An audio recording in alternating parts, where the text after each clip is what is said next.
A veces, el lujo y la riqueza esconden las historias más oscuras.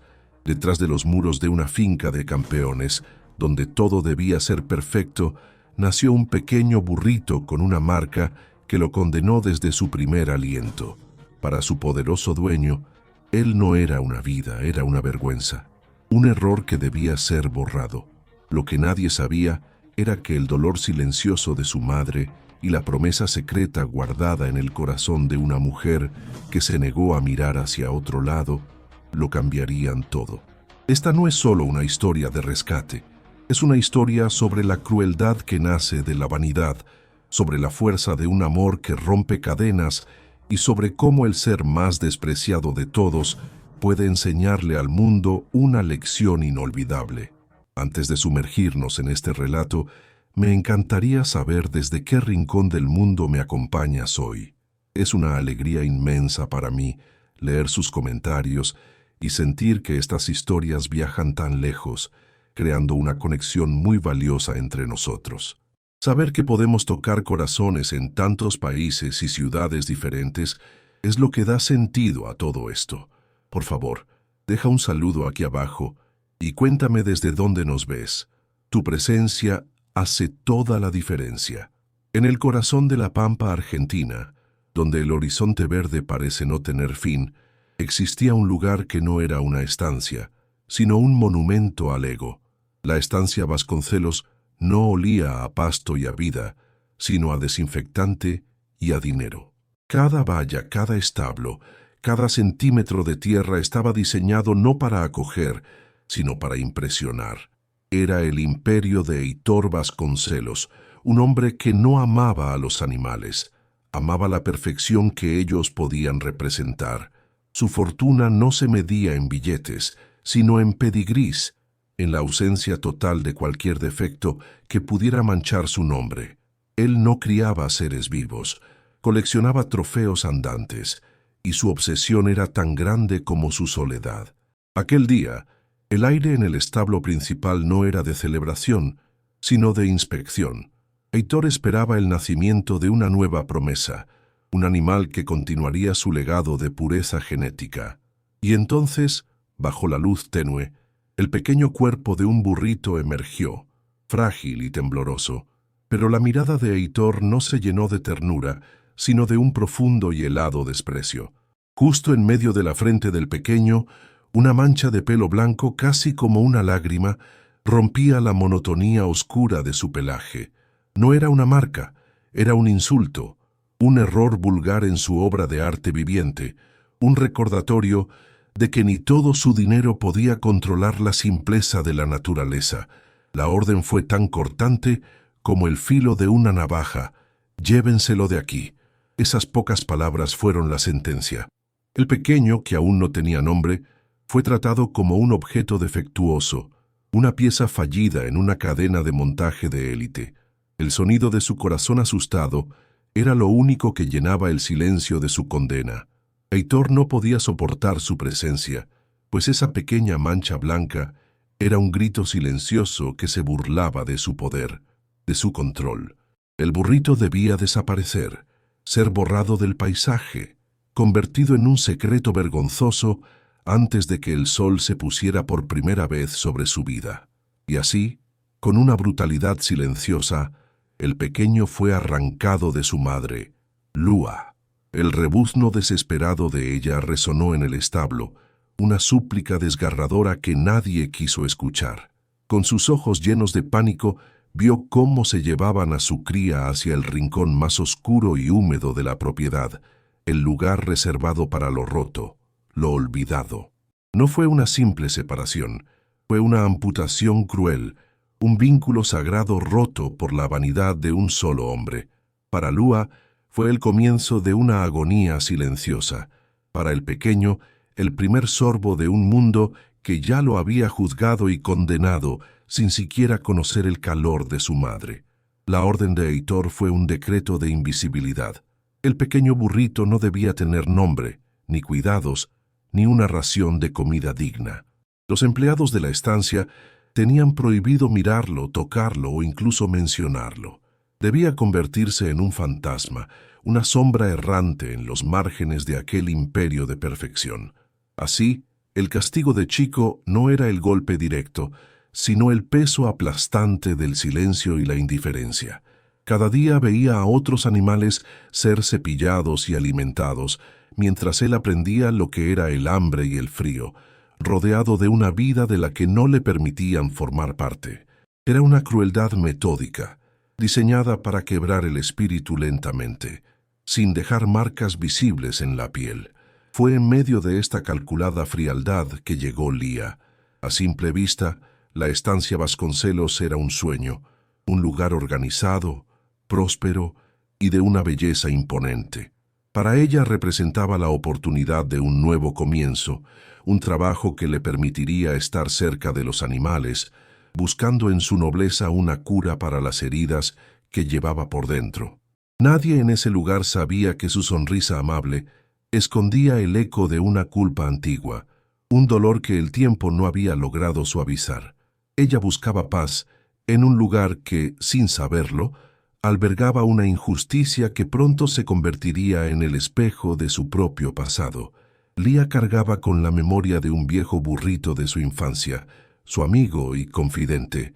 Recordaba sus ojos cansados y su infinita paciencia. Recordaba sobre todo su impotencia cuando él enfermó y su familia no tuvo los recursos para salvarlo.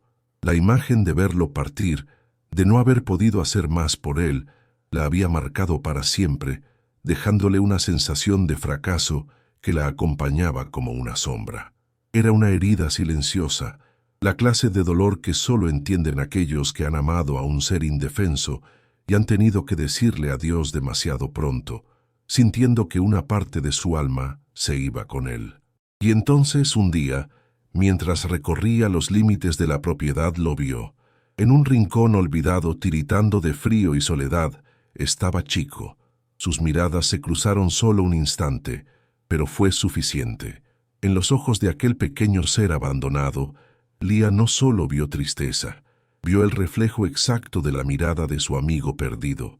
En ese momento, el pasado y el presente chocaron con una fuerza brutal. Ya no era solo un burrito maltratado, era una segunda oportunidad. Una promesa silenciosa nació en su corazón, firme y clara. Esta vez no, se dijo. A ti no te voy a fallar. Si Heitor era el arquitecto de la crueldad, su capataz, Baldir, era el verdugo. Un hombre de pocas palabras y manos ásperas, que disfrutaba del pequeño poder que le confería su cargo. Él entendía el lenguaje no hablado de la estancia. Lo que a Heitor le disgustaba debía ser castigado. Y Baldir se convirtió en el instrumento de ese desprecio, encontrando en la fragilidad de Chico el blanco perfecto para su propia frustración. No lo hacía solo por obedecer, sino porque en el acto de someter a un ser indefenso, se sentía por un breve instante tan grande y poderoso como el patrón al que tanto admiraba y temía. Su lealtad no era al trabajo, sino a la brutalidad que mantenía el orden en aquel lugar. La violencia no era un arrebato, era una rutina. Un empujón con la bota al pasar, el balde de agua sucia arrojado en su rincón, la comida pateada lejos de su alcance. Chico aprendió a reconocer el sonido de las botas de Baldir sobre la tierra y a encogerse, intentando volverse uno con las sombras. El pequeño cuerpo del burrito no solo acumulaba golpes, sino también el veneno del miedo constante. La luz en sus ojos, aquella chispa de vida que todo ser recién nacido posee, se iba apagando lentamente, reemplazada por una opacidad resignada. Estaba perdiendo la batalla no solo contra el hambre, sino contra la desesperanza, un enemigo mucho más letal que cualquier golpe físico. Una tarde, mientras llevaba a escondidas un poco de heno fresco para Chico, Lía escuchó un ruido sordo, seguido de un gemido que le heló la sangre. Se ocultó detrás de un muro con el corazón latiéndole en la garganta y se asomó con cuidado. La escena la golpeó como un rayo. Vio a Baldir con una vara en la mano, de pie sobre el cuerpo tembloroso del burrito. No había ira en su rostro, sino algo peor, una indiferencia casual, como si estuviera disciplinando a un objeto sin alma. Fue un instante, pero en ese instante Lía comprendió la verdadera profundidad de la maldad que habitaba en esa estancia. Ya no eran sospechas, era una certeza brutal y dolorosa. En ese momento, el dolor de su pasado, la culpa por el amigo que no pudo salvar, se transformó. Ya no era una tristeza que la paralizaba, sino una furia fría y lúcida que le recorrió las venas. La promesa que se había hecho a sí misma dejó de ser un simple consuelo para convertirse en un plan de batalla. Comprendió que la bondad en secreto no era suficiente. Para salvar a Chico no bastaba con caricias y comida a escondidas. Necesitaba pruebas, necesitaba coraje, necesitaba destruir el sistema que permitía que aquella atrocidad ocurriera en silencio. La chispa de compasión se había convertido, por fin, en un incendio de determinación. Movida por aquella nueva y ardiente determinación, Lía comenzó su misión secreta. Cada noche, cuando la estancia se sumía en el silencio, sus pasos se dirigían a ese rincón olvidado. Eran pequeños actos de rebelión, cargados de un significado inmenso. Un puñado de avena dulce robado de los establos principales, un trozo de pan, una tela humedecida en agua tibia para limpiar el barro y la tristeza de su pelaje. Para el mundo, ella era solo una empleada más, pero en la oscuridad para Chico, ella era la única luz. Cada caricia era una protesta, cada palabra susurrada, un desafío directo a la cruel sentencia de Heitor Vasconcelos. Una de esas noches, mientras le limpiaba una herida, lo miró a los ojos y le dio el regalo más grande de todos, uno que el dinero no podía comprar, una identidad. «Te llamaré Chico», le susurró, y la palabra pareció flotar en el aire frío. Hasta ese momento, él no era nadie, solo el burrito, el descarte. Pero con ese bautismo secreto, Lía lo anclaba al mundo, le devolvía su existencia. Era un acto de amor profundo, una declaración de que él importaba, de que su vida tenía valor más allá de una estúpida mancha en la frente. Y Chico, por primera vez, respondió con un suave empujón de su cabeza contra la mano de ella, entendiendo no la palabra, sino la intención. Sin embargo, Lía sabía en el fondo de su corazón que su ayuda clandestina era solo un parche sobre una herida mortal. Ella no podía estar allí cada segundo, y la sombra de Valdir era constante. Comprendió que su testimonio no valdría nada contra el poder y la influencia de Heitor. Nadie le creería. Necesitaba una prueba irrefutable, una voz que no pudiera ser silenciada ni desacreditada. Y en el mundo moderno, esa voz tenía la forma de una pequeña lente de cristal en su teléfono. La decisión de grabar fue agónica. Apuntar una cámara a tanto dolor se sentía como una traición, pero era la única arma que tenía. Y así, con las manos temblorosas y el alma encogida, comenzó a documentar la verdad. Se escondía, aguantando la respiración, mientras su teléfono capturaba fragmentos de la pesadilla diaria de Chico. El video temblaba con su propio miedo, registrando la voz áspera de Valdir, el gesto amenazante, la indiferencia con la que lo trataba. Cada archivo guardado era un pedazo del sufrimiento de Chico, pero también era un ladrillo en el muro de justicia que estaba construyendo. Ya no era solo una cuidadora, se había convertido en una espía de la compasión, reuniendo las pruebas que, con suerte, significarían la libertad. El instinto de una madre es la fuerza más antigua y poderosa del mundo, una ley que no entiende de vallas ni de órdenes. En su encierro, Lúa sentía cada golpe y cada lágrima de su hijo como si fueran suyas. La angustia se había acumulado en su interior, transformándose en una energía inquieta y desesperada.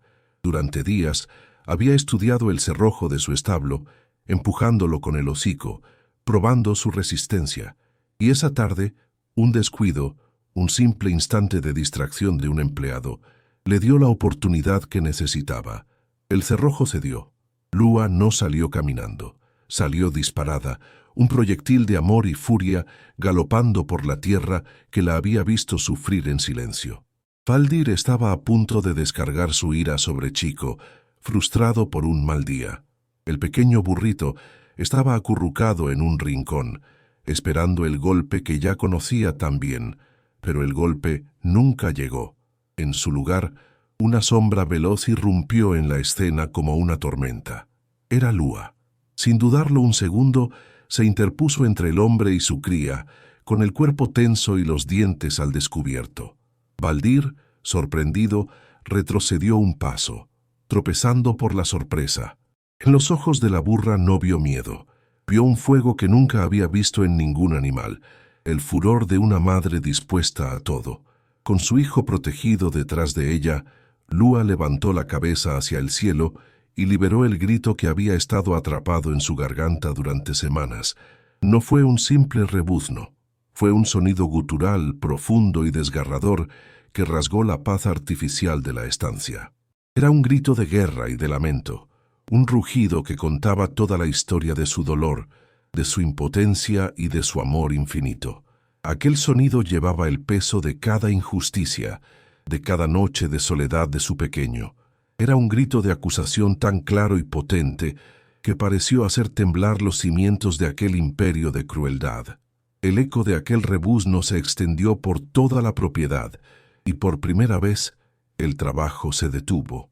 Los empleados levantaron la cabeza, confundidos y alarmados. Entre ellos estaba Jonas, el otro capataz, un hombre justo que a menudo prefería no ver para no buscar problemas. Pero aquel sonido era imposible de ignorar. Corrió hacia el origen del grito y lo que vio lo dejó paralizado.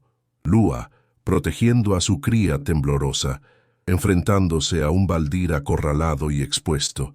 El secreto había muerto. La violencia invisible se había hecho brutalmente visible. El pacto de silencio de la estancia Vasconcelos acababa de ser roto por el grito de una madre. La noticia del escándalo llegó a oídos de Heitor Vasconcelos, no como un lamento, sino como una ofensa personal. Su santuario de perfección había sido profanado por un animal insignificante y una empleada insolente.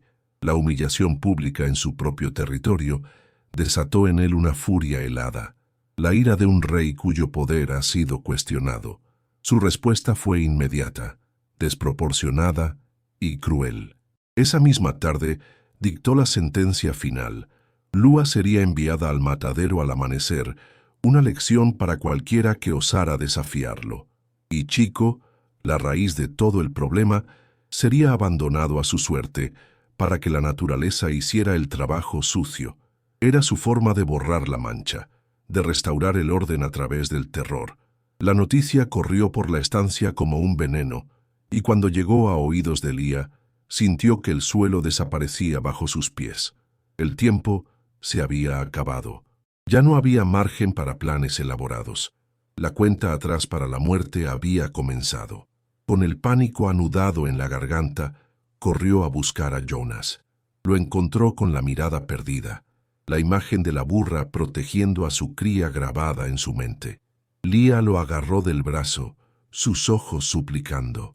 «No podemos permitirlo, Jonas», le dijo con la voz rota. «Si no hacemos algo ahora, sus vidas estarán en nuestras manos. Seremos cómplices de su final». Jonas era un hombre simple, acostumbrado a obedecer y a no meterse en problemas. El miedo a Heitor era real. El riesgo de perder su trabajo, su único sustento, era enorme. Pero la súplica de Lía y la imagen imborrable de aquella escena de coraje maternal luchaban contra su prudencia. En ese momento tuvo que elegir entre su seguridad y su conciencia, y eligió su conciencia. «Está bien», dijo en un susurro, sellando el pacto, «pero tiene que ser esta noche. Conozco un viejo camión de transporte y una salida trasera con menos vigilancia. Es nuestra única oportunidad». La alianza estaba forjada, una pequeña rebelión de dos personas contra un imperio. Bajo el manto de una noche sin luna, comenzó la operación de rescate. El silencio era su enemigo y su aliado. Cada crujido de una rama, cada rebuzno nervioso de Lua, parecía un trueno en la quietud de la noche. Lía, con una ternura desesperada, guió a un chico débil, y a una Lua desconfiada por la rampa del viejo camión. Jonas, con las manos firmes en el volante pero el corazón desbocado, puso en marcha el motor, que tosió antes de cobrar vida. El viaje a través de los caminos oscuros de la estancia fue una agonía. Pero cuando finalmente cruzaron el portón trasero y sintieron el asfalto de la carretera pública bajo las ruedas, un suspiro colectivo de alivio llenó la cabina. Eran libres, pero también fugitivos, fugitivos de la compasión, a salvo en un pequeño refugio, un sitio humilde prestado por un viejo amigo de Jonas. Leah observó a Chico y a Lua descansar. Estaban agotados y confundidos, pero por primera vez el aire que respiraban no estaba cargado de miedo. Leah sabía que la huida era solo el primer paso. La verdadera batalla por su futuro apenas comenzaba. Sacó su teléfono, el corazón latiéndole con una mezcla de terror y determinación. Abrió la galería y allí estaban los videos, testigos silenciosos de la crueldad. Por un último instante, pensó en el poder de Heitor, en las consecuencias, pero luego miró a Chico, y cualquier rastro de duda se desvaneció. Escribió un texto simple y honesto, y con un profundo suspiro presionó publicar. Al principio, fue solo una pequeña chispa en la inmensidad de la red, un compartido, un comentario de indignación. Pero esa chispa encontró terreno seco. En cuestión de horas, la historia de Chico se convirtió en un incendio forestal de rabia y compasión. Miles de personas vieron el video tembloroso, escucharon los gemidos de dolor del burrito y sintieron la impotencia de Leah como si fuera propia. La historia dejó de ser de ella para convertirse en la de todos.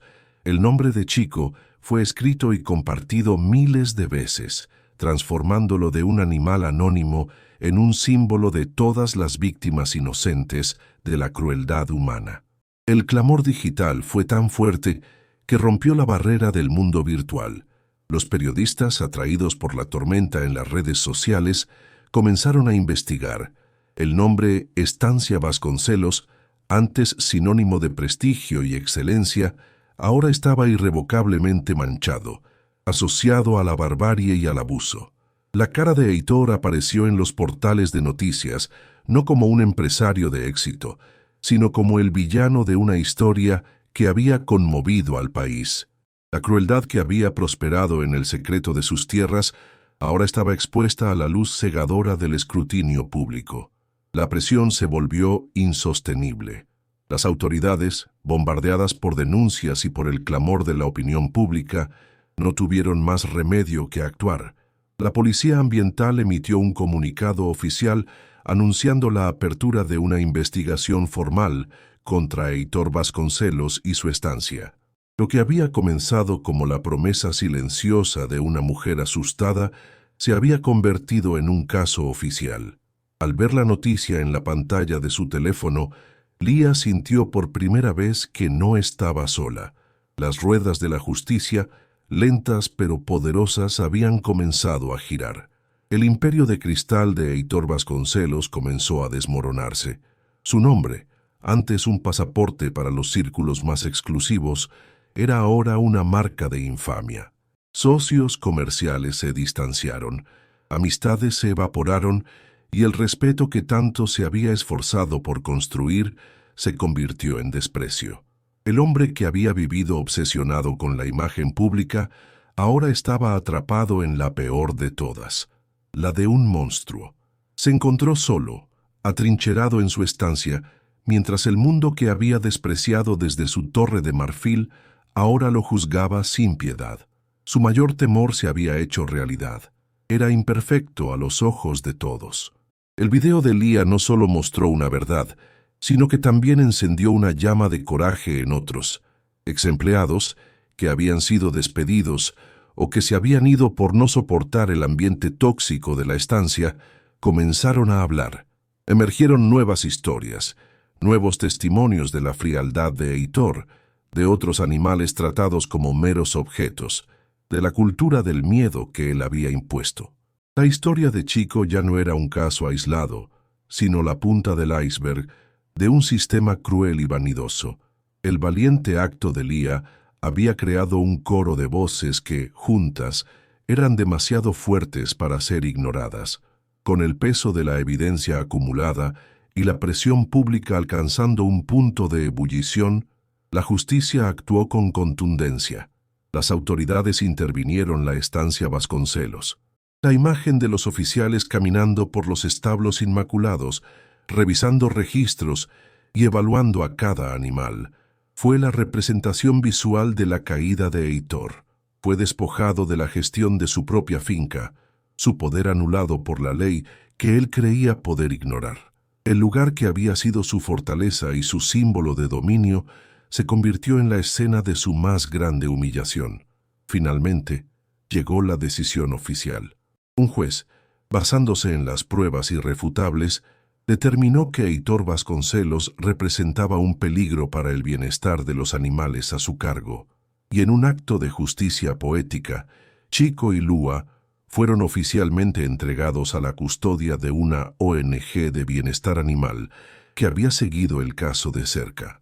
Ya no eran fugitivos ni propiedad de nadie, eran sobrevivientes bajo la protección de la ley. Para Lía, que presenció la transferencia con lágrimas en los ojos, ese fue el momento de la verdadera victoria, el fin de la pesadilla. Con la batalla legal terminada, comenzaba el capítulo más importante. A través de la ONG, Lía formalizó el proceso de adopción de Chico y Lua. No fue solo un trámite, fue un acto sagrado, la firma de un pacto familiar forjado en el miedo y la esperanza. Al firmar los papeles, sintió cómo la vieja herida de su infancia, aquella culpa por el amigo que no pudo salvar, finalmente comenzaba a sanar. No solo les estaba dando un hogar a ellos le estaban devolviendo a ella una parte de su alma que creía perdida para siempre. Se habían salvado mutuamente. Días después, mientras el sol se ponía, su teléfono sonó con un número desconocido. Era Heitor Vasconcelos. Su voz, al otro lado de la línea, era casi irreconocible. La arrogancia y el poder se habían desvanecido, dejando solo el eco de un hombre roto. Con palabras torpes, le dijo que donaba oficialmente los animales, que deseaba que fueran felices. ¿Era un arrepentimiento genuino, nacido de la soledad de su caída? ¿O un último intento desesperado por limpiar su imagen? Nunca lo sabremos. Pero quizás, en la ruina de su orgullo, Heitor finalmente entendió que el verdadero valor no se mide en la perfección, sino en la compasión. La nueva vida de Chico y Lua no era en una estancia lujosa, sino en un campo verde y simple, con espacio para correr y la libertad para ser simplemente ellos mismos. Chico, que una vez fue un bulto de miedo tembloroso, ahora trotaba con curiosidad, su famosa mancha blanca en la frente brillando bajo el sol, ya no como un defecto, sino como una estrella. Lua, a su lado, pastaba con una tranquilidad profunda, la paz de una madre que sabe sin lugar a dudas que su hijo está a salvo para siempre. Ya no había gritos, ni sombras, ni miedo, solo el sonido del viento y la hierba. Lía los observaba desde la distancia, con una sonrisa serena. Había aprendido que el coraje no es la ausencia de miedo, sino actuar a pesar de él. La historia de Chico le enseñó al mundo que ninguna vida es un descarte y que el amor en su forma más pura es la fuerza más revolucionaria que existe. Porque al final, las segundas oportunidades no siempre se reciben. A veces hay que luchar por ellas con uñas y dientes. Y en la paz de aquel campo, 3 almas que habían estado rotas, por fin, estaban completas. Muchísimas gracias de corazón por haberme acompañado hasta el final de este viaje. Tu tiempo y tu sensibilidad son el mayor regalo y lo que le da un propósito a cada historia que compartimos aquí. Espero que el coraje de Lía, la fuerza de Lua y la nueva vida de Chico te hayan tocado el alma. Nos volveremos a encontrar muy pronto en otra historia. Hasta el próximo video.